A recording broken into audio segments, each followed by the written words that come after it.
Rabbukal Akram. In Arabic language, this is called Afdal Tafdil. When you compare two things together, the one that has the higher status in comparison, the word Akram is an example of that. A'lam, Akram, Atqa is referring to the position higher than others. So Allah subhanahu wa ta'ala said, we granted humanity this dignity. And of course, the one who has the infinite source of dignity is Allah subhanahu wa ta'ala. So when we come to the life of Imam Hassan alayhi salam after the departure of the Holy Prophet, for 30 years Imam Hassan alayhi salam lives with Imam Ali alayhi salam. This is the reign of the imamat of Imam Ali ibn Abi Talib alayhi salam. And for 30 years we see the dignity of Imam Ali alayhi salam with his son. I would encourage you to read the letter of Imam Ali alayhi salam to Imam al-Mujtaba, as in Nahj al-Balagha, letter 31, and look at the communication. Look at the tone, which tone matters, by the way.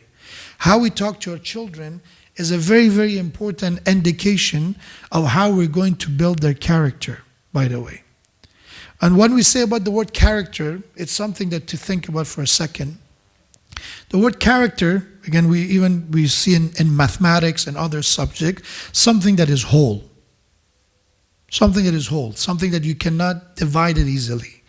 Character of a person, it means an undivided, a wholeness of a human being. The more whole you are, we say that this person has a character, or we can say a strong character. A person who's divided, a person who has multiple parts when it comes to their morality, let's say they have moral duality, that they have what is known to be double standards or multiple standards in their decisions. These are the people that they fail in the level of their character.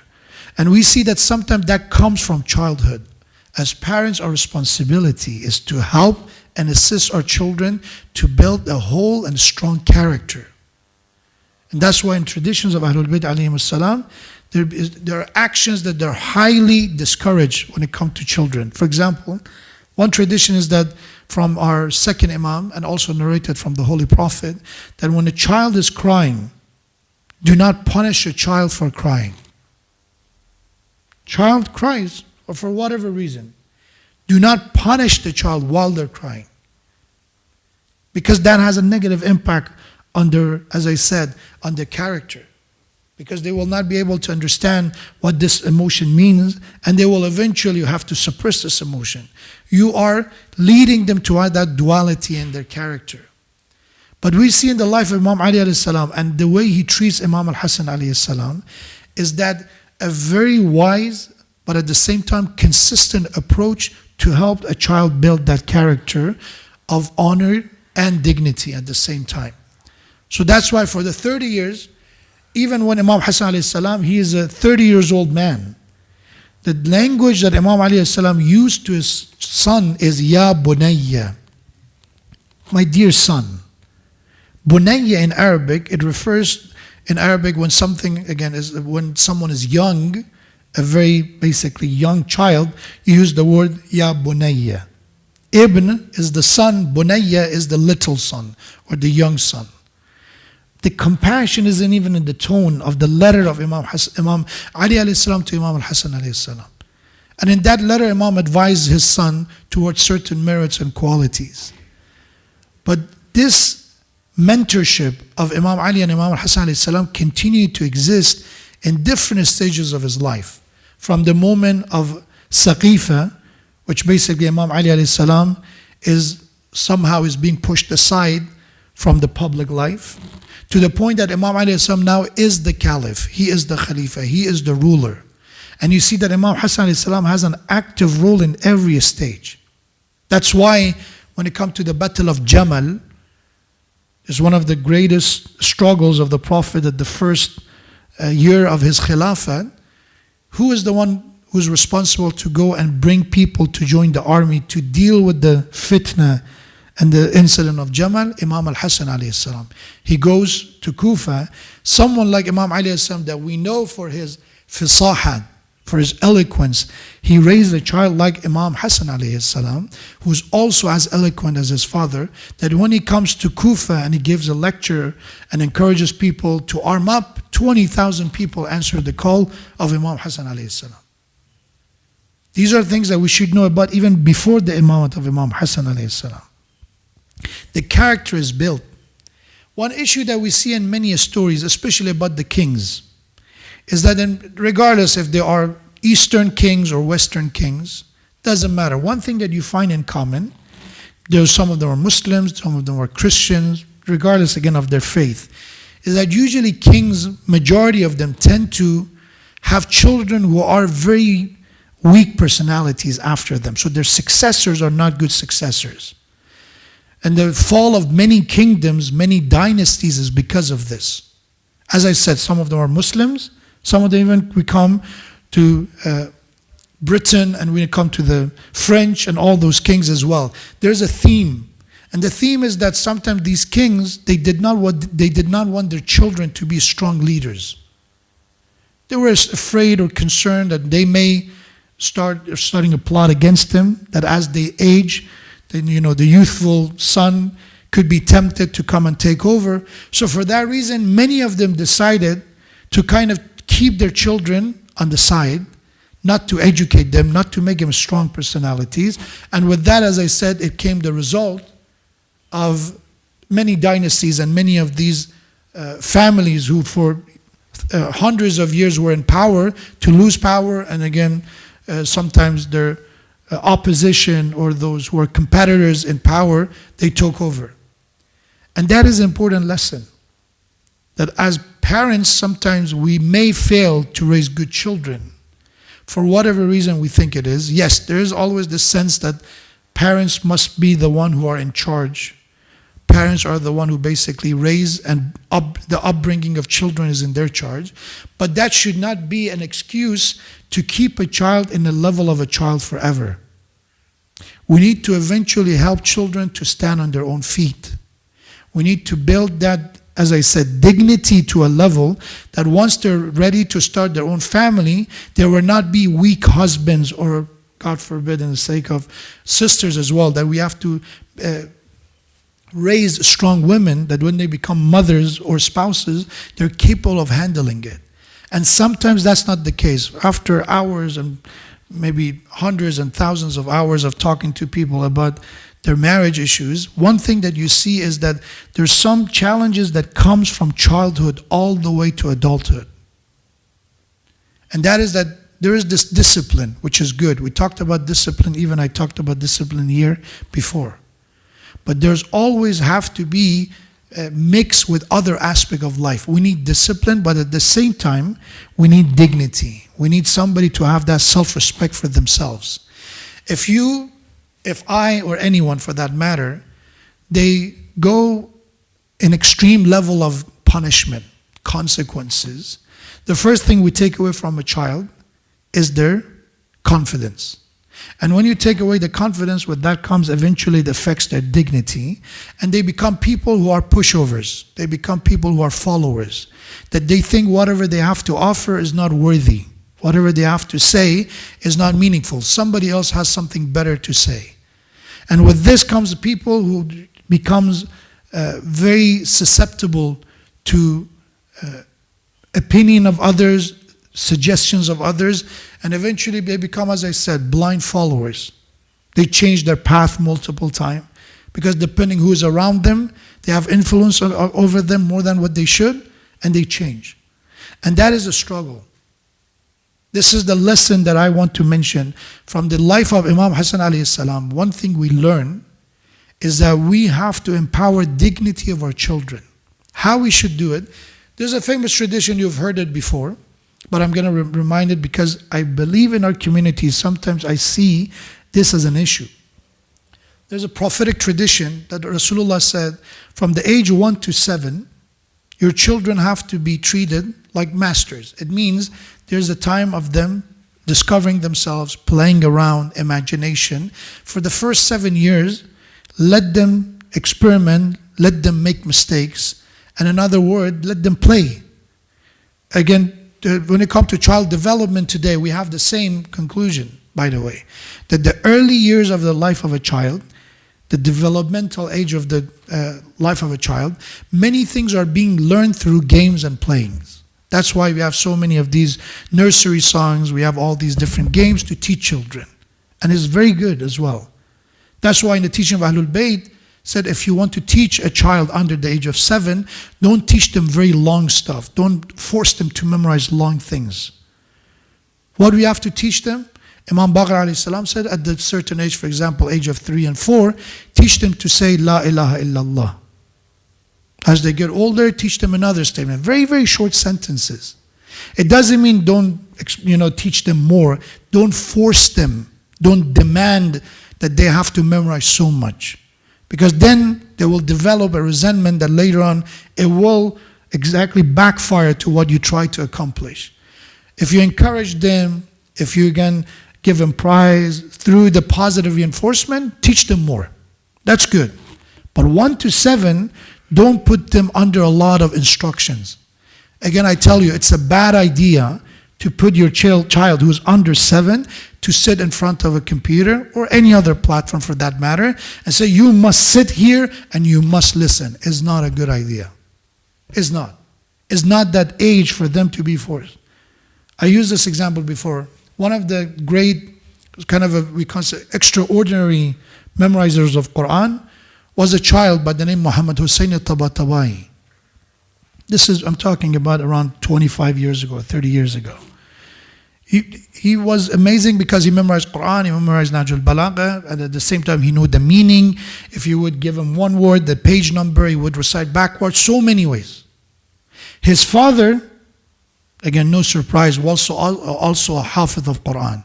He was a scholar, he was a Shaykh, and he was also Hafiz of Quran. His mother, also Hafiz of Quran. So it's not that surprising that you see the child like this was raised in such a family. But there is an interview of him, they show that he is being interviewed.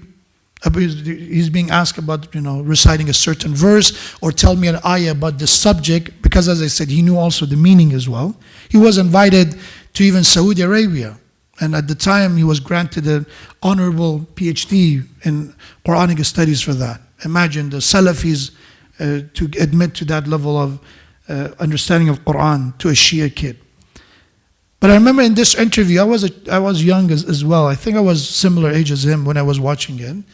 He was being asked, recite this ayah if you can. And again, the tone was a very kind tone. The interviewer was like talking to a child.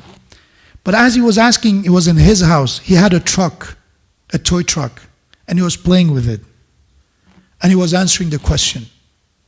There was no force. He was playing and answering. And the parents didn't say, oh, put aside the truck. If you're talking, you should be serious. No, you came to his house. This is the play of basically the environment he plays. You should respect his law.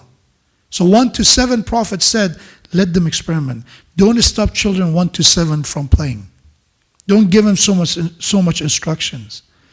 We have, alhamdulillah, parents with a lot of ambition. We want our children to speak multiple languages. We want them to learn coding. We want so many things.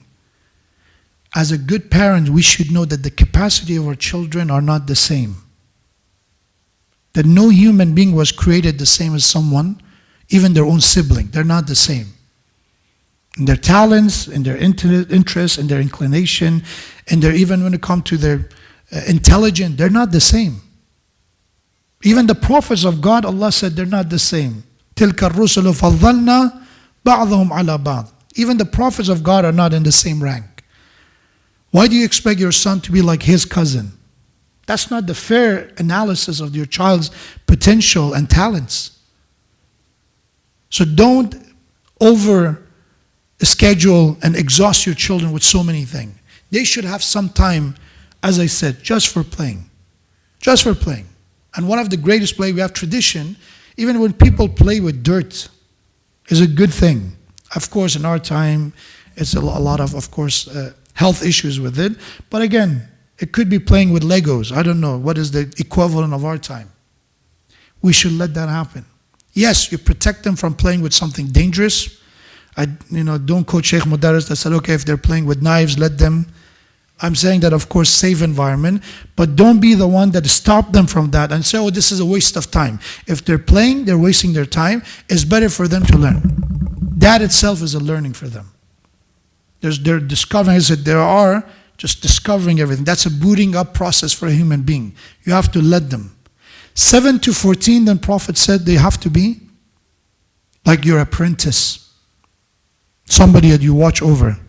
It's like the people when they are being hired as interns, right? Imagine an intern.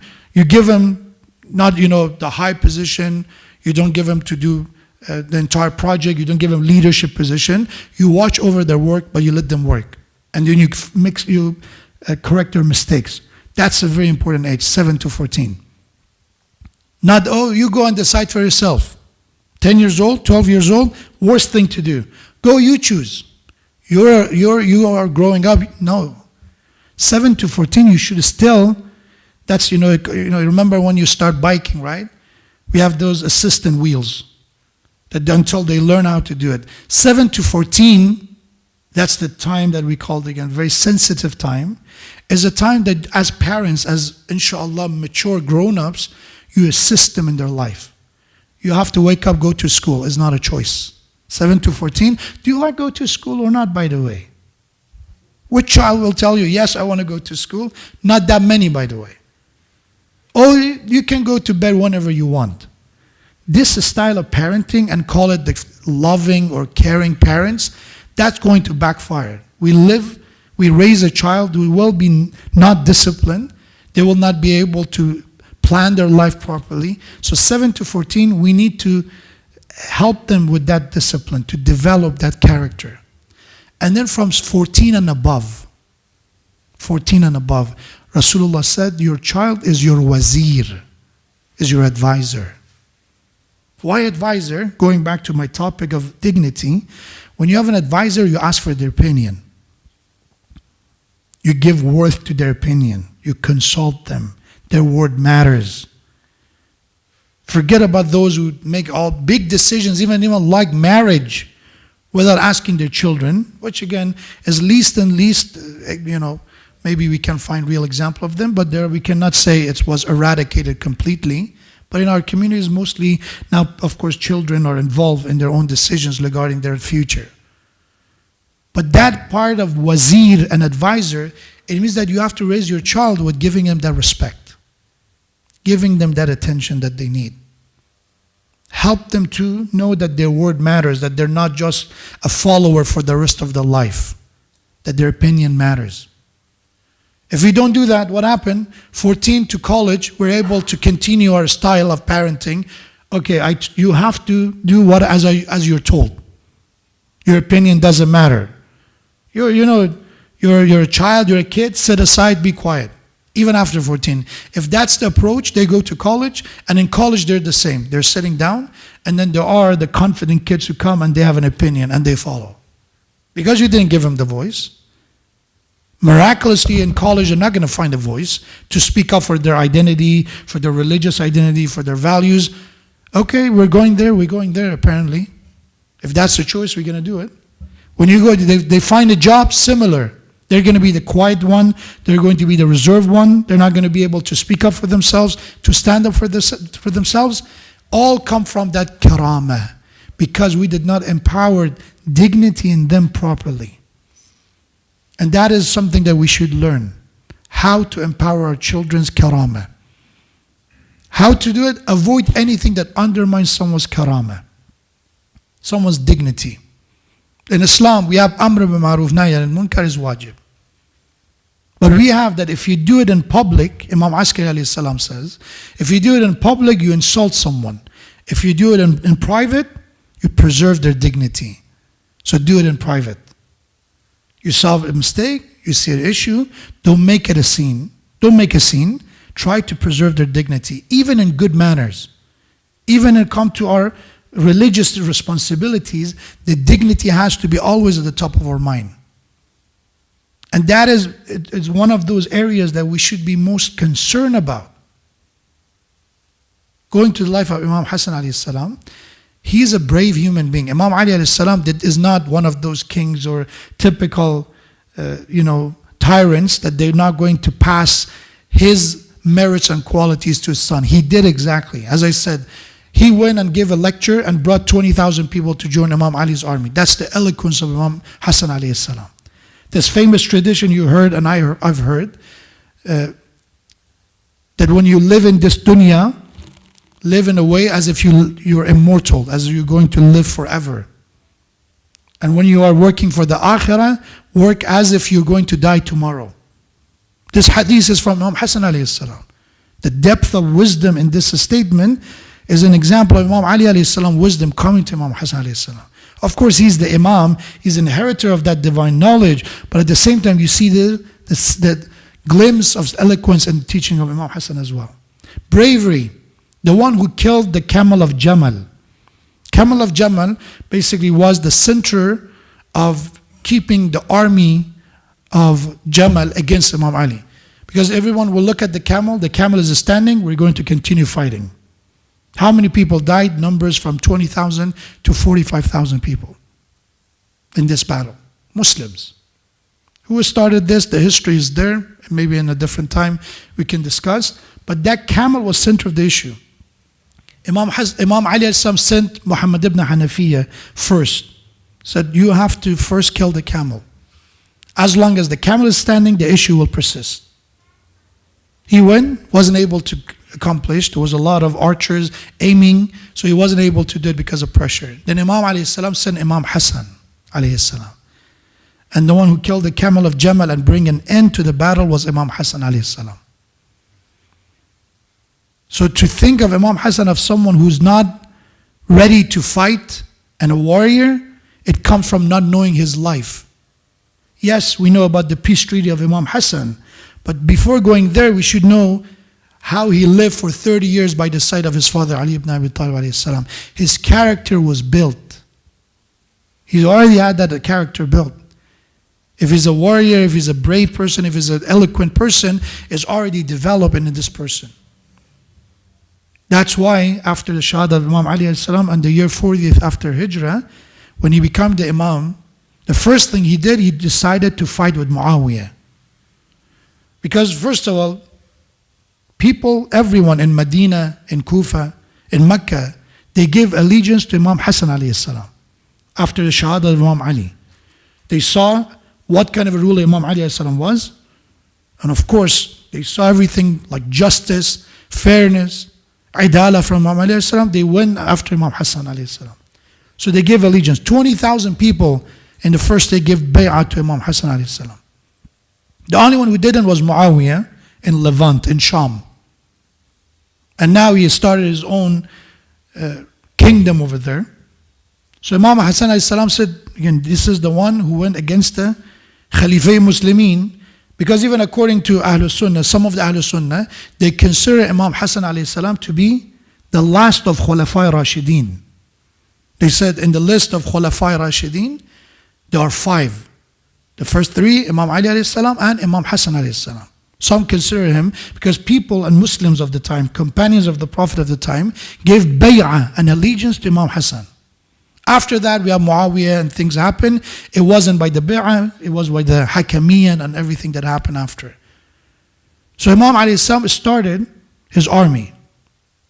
He assigned Ubaidullah ibn Abbas to be the leader of the army. Longer story short, things came to a point that Imam alayhi salam was injured. And his own army attempted to come for his life. And now Imam Hassan alayhi salam is in a situation, because of propaganda, because of greed of the people, it came to a point that Imam Hassan alayhi salam now is the only choice in front of Imam Hassan alayhi salam, and according to our understanding is the right choice, because Imam has to choose what's best for Ummah. He decided to sign the peace treaty with Imam Hassan alayhi salam, to peace a treaty with Muawiyah. But before the lifetime of the life of Imam Hassan, before the peace treaty, is an indication that it wasn't, God forbid, because Imam Hassan wasn't brave enough to fight with Muawiyah. It's none of that. People doesn't change overnight suddenly, unless they were pretending to be something that they were not. If somebody's pretending, you change. But people who build the character, it doesn't change overnight. People like Hur, if they changed their side, they were not bad by nature. He prayed behind Imam al-Hussein alayhi salam. His army prayed behind Imam Hussein alayhi salam even before he repented. So his character was a good character from the get-go. It's not a change overnight.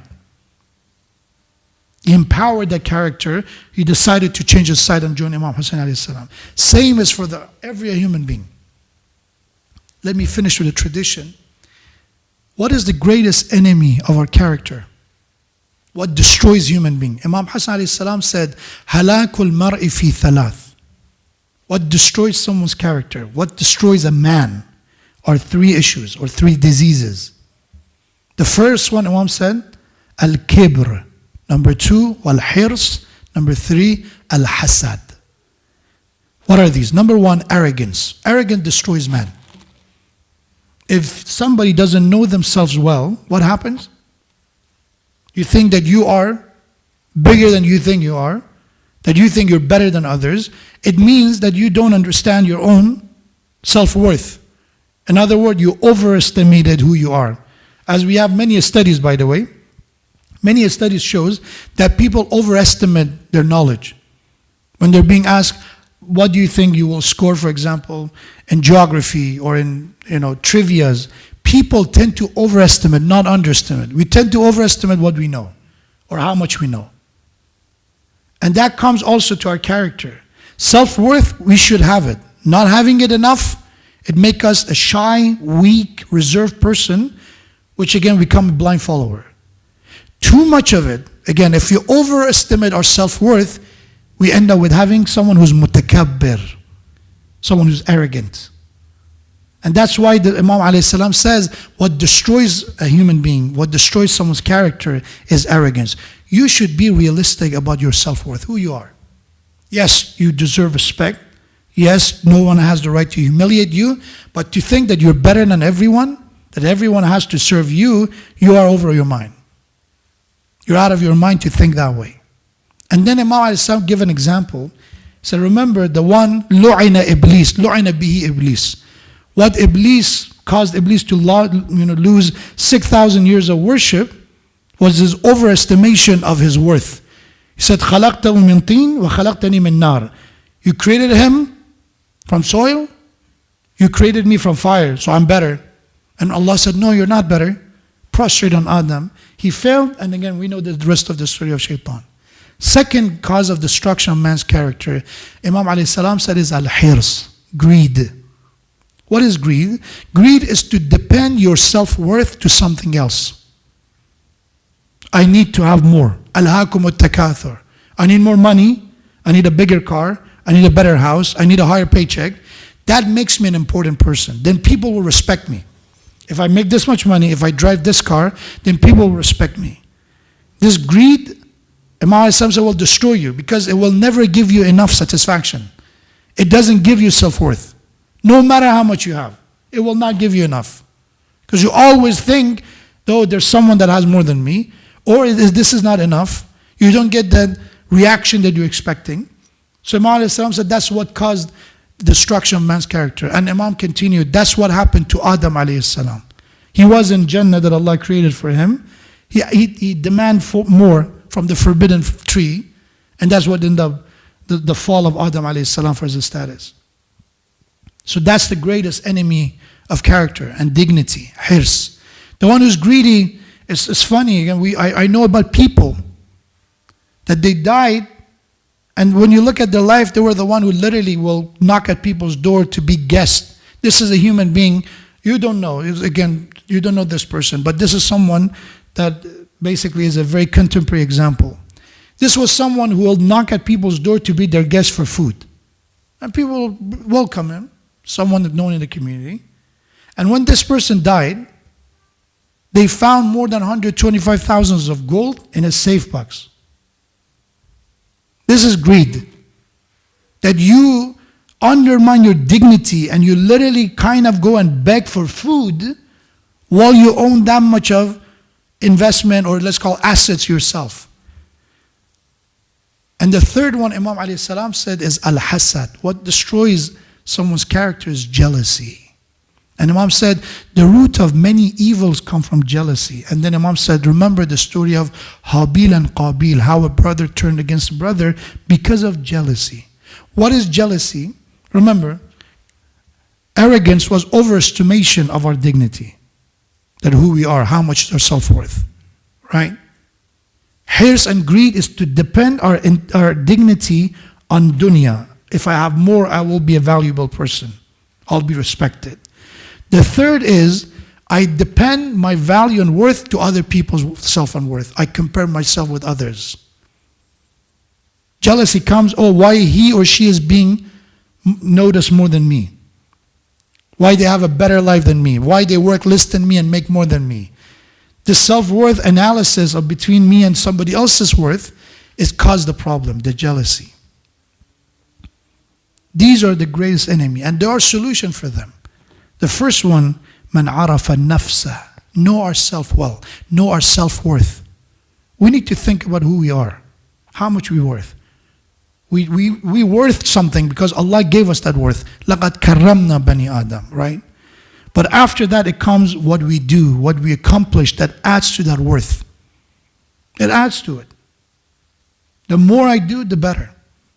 And Allah subhanahu wa ta'ala acknowledges that. Let me finish with the story of Imam Hassan alayhi salam. We have that Imam Hassan alayhi salam was walking and saw a servant, a ghulam, that he had his food.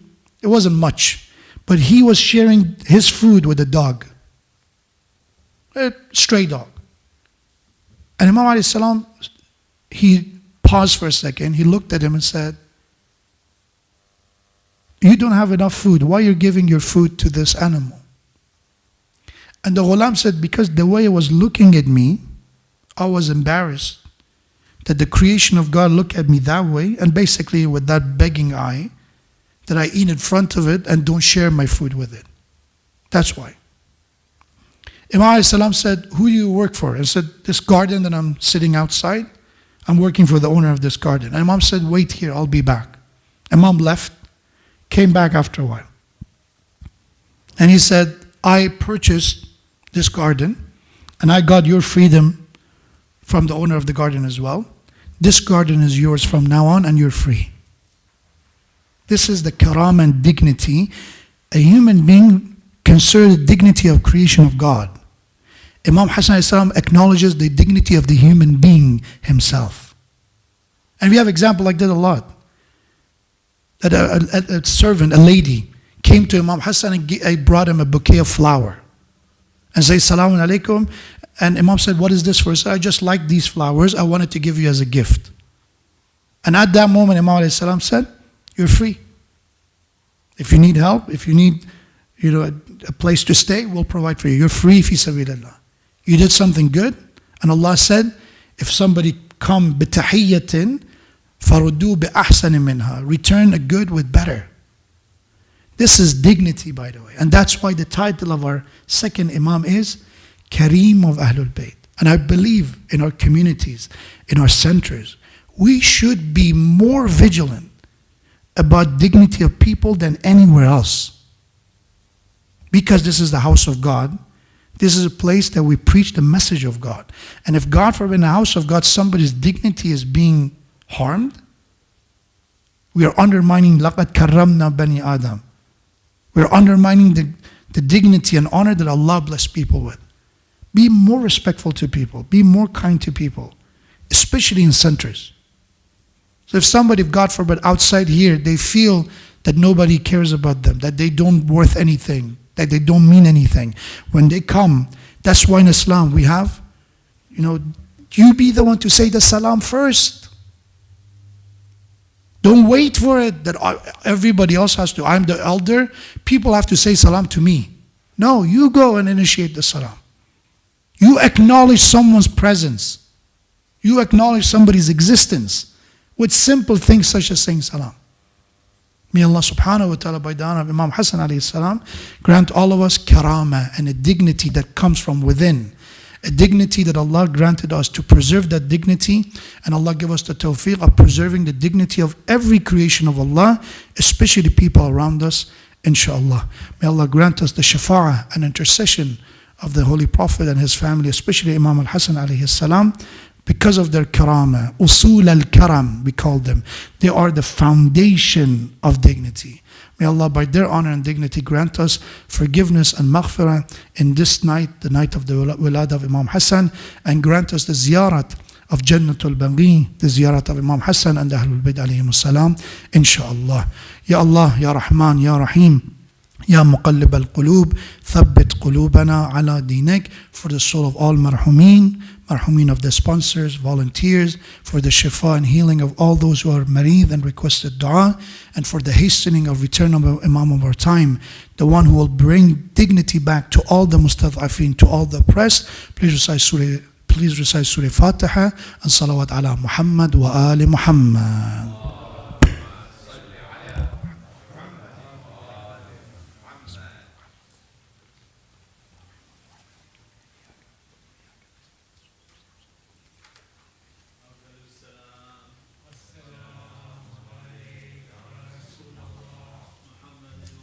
آل محمد صلوات صلو علی محمد. امام حسن آج پیدا ہوئے، شہ ظلم آج پیدا ہوئے. امام حسن آج پیدا ہوئے، شہ ظلم آج پیدا. فدا جس پہ ہے بلبلان چمن، اور اشک چمن آج پیدا ہوئے. امام حسن آج پیدا ہوئے، شہ ظلم آج ہوئے. جسے سبز پوشاک ہوگی عطا، ہے وہ سبز تن آج پیدا ہوئے. امام حسن آج پیدا ہوئے، شہ ظلم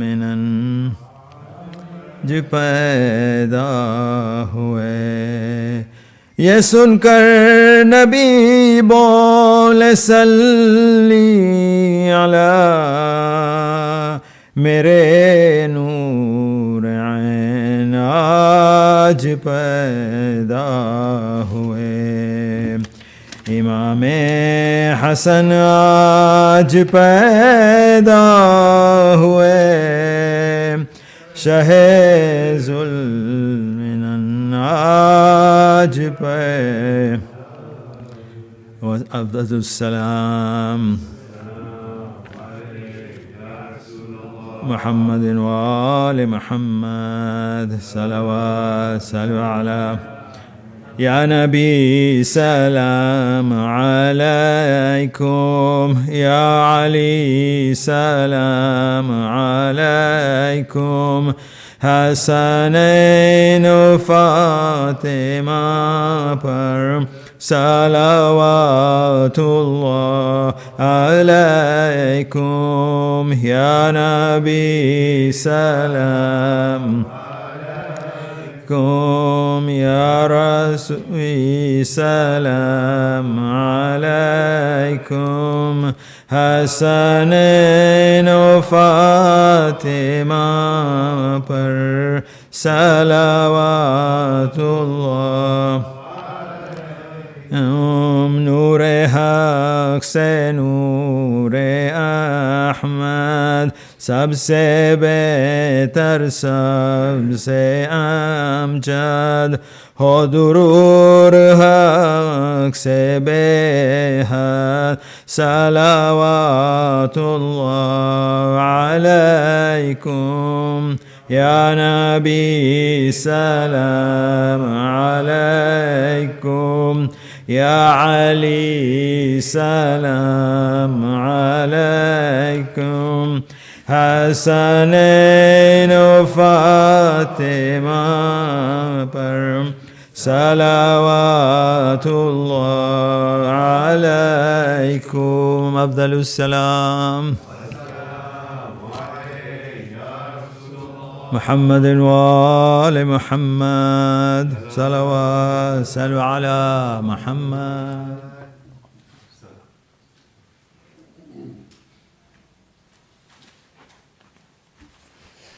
Brothers and sisters, Assalamu alaikum. On this auspicious occasion of the celebration of our second Imam Hassan alayhi salam, we congratulate the entire community. May Allah give us the opportunity to do the ziyarah, inshallah, of Imam Hassan, inshallah. A couple of quick announcements. And first, obviously, I'd like to thank Sheikh Ahmed Mudarris. He had to run off again. Sheikh Ahmed does us a great favor by coming all the way from Simi Valley and then driving all the way back to Simi Valley. So thank you to Sheikh Ahmed for that. A couple of announcements. Also want to remember a couple of people with Surah Fatiha. We'll remember the parents of Brother Mujtaba Ali, Marhum Haidar Ali, and Marhuma Hamida Ghulam Hussain, as well as Surah Fatiha for Marhuma Fatma Bai Akbar Ali Jamal, who passed away a couple of days ago as well. And the Marhumin from all of our families. Surah Al-Barakat Al-Fatiha.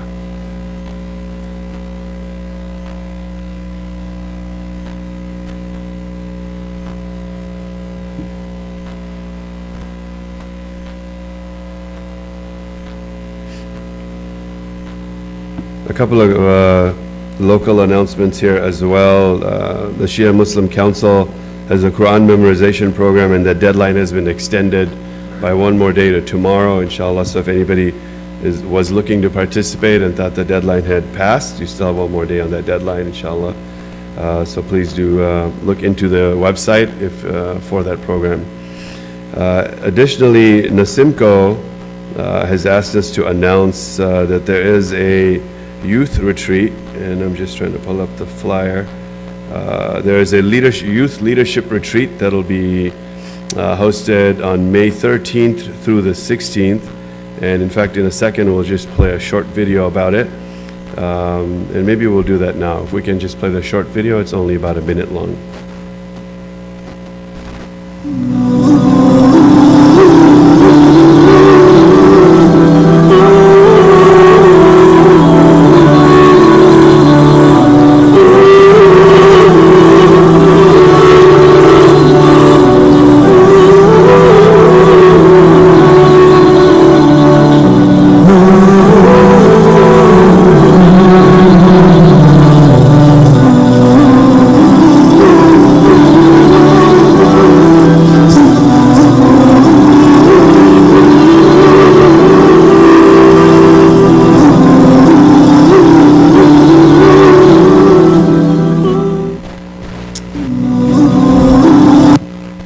Thank you.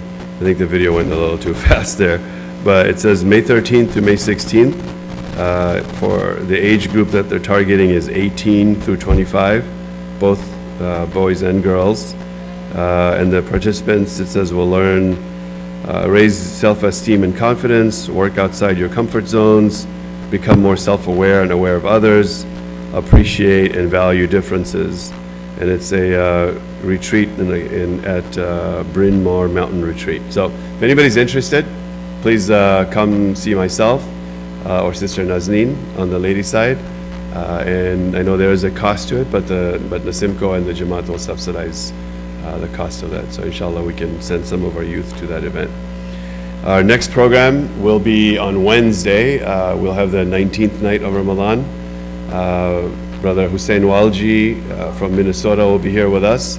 We'll send out email reminders starting tomorrow. We'll be commemorating the events of the lead up to the death of Imam Ali as well as after the majlis, we'll have the A'mal of Laylatul Qadr that'll be also hosted here as well. So we ask if everybody can please do come and join us. The program will start inshallah at 7:15 with Dua Iftatah, and then we'll have namaz and iftar, and then the program will continue after that with Majlis and the A'mal to follow. One small adjustment to the program. If you recall initially, you may recall if you saw it, initially we had stated that one of those programs will be virtual, but we've now since changed that to make it in person. So all programs Wednesday through Sunday will be in person, inshallah. Starting Wednesday, Thursday, Friday will be at 7:15. So a lot of information I know, but we'll send it all out in email, and we'll try to make it as simple as possible to follow, inshallah. I'll ask Uncle Amin if you can do ziyarat first, please. Muhammad wa ali Muhammad, salawat. Allahumma salli ala.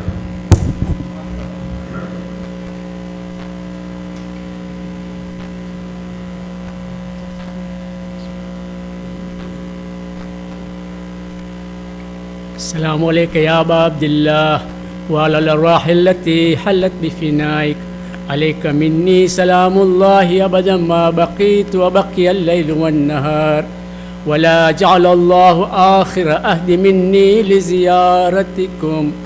السلام على الحسين وعلى علي بن الحسين وعلى أولاد الحسين وعلى أصحاب الحسين جميعا ورحمة الله وبركاته.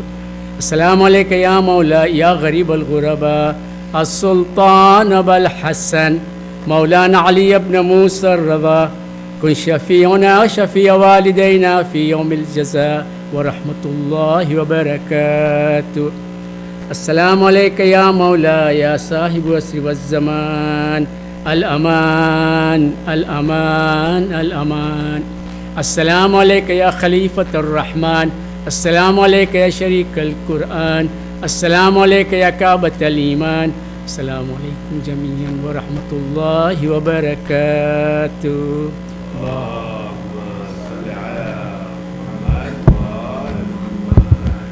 بسم الله الرحمن الرحيم. اللهم كل وليك الحجة ابن الحسن صلواتك عليه وعلى آبائه في هذه الساعة وفي كل ساعة وليا وحافظا وقائدا وناصرا ودليلا وأينا حتى تسكنه أرزك توأ وتمتعه فيها طويلا برحمتك يا أرحم الراحمين.